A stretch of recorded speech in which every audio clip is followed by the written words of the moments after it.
I know that prayer is powerful. I understand what a privilege it is to have direct access to the creator of the universe, the one who knows everything, who sees everything, and who is sovereign over everything. So why don't I turn to him first in times of crisis or confusion? Why do I so often allow so many other things to crowd him out? Or why do I so often shoot up a quick, Lord, guide me, please, prayer, and then rush ahead without really giving him time to speak?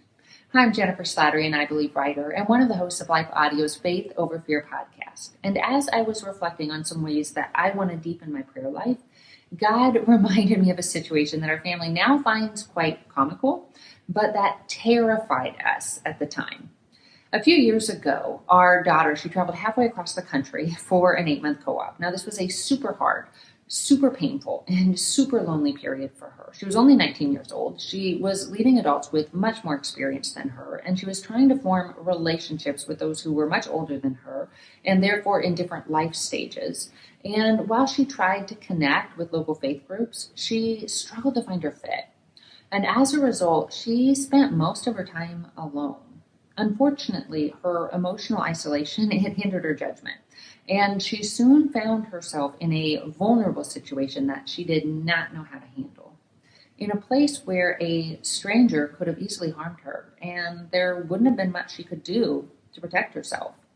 So she called her mom and dad, of course, back in Nebraska, who had zero power to help. We were all pretty freaked out, but praise God, he stepped into the gap and he kept her safe when we could not. When she really wasn't even able to keep herself safe either, God was there. He is always there. He's always with us and with our loved ones. He never makes the wrong decision. He's never caught off guard. He's never overpowered.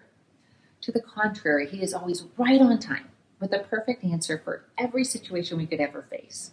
As Isaiah 59 verse 1 states, now this is the New Living Translation, listen, the Lord's arm is not too weak to save you, nor his ear too deaf to hear you call.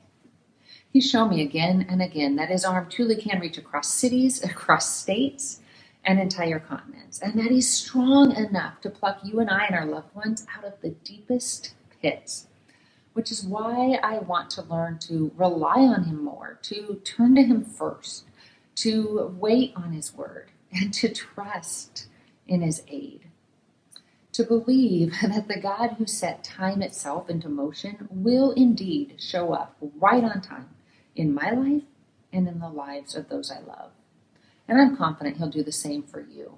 Now, that doesn't mean we can't phone a friend. It doesn't mean we can't ask an actual human for help. I mean, God put us in an interconnected body to support and rely on one another after all. But our reliance on one another should never usurp or overpower or take the place of our reliance on God, the one who knows everything, who sees everything, who has the power to bring his will about in our lives and the heart to bring us towards his very best.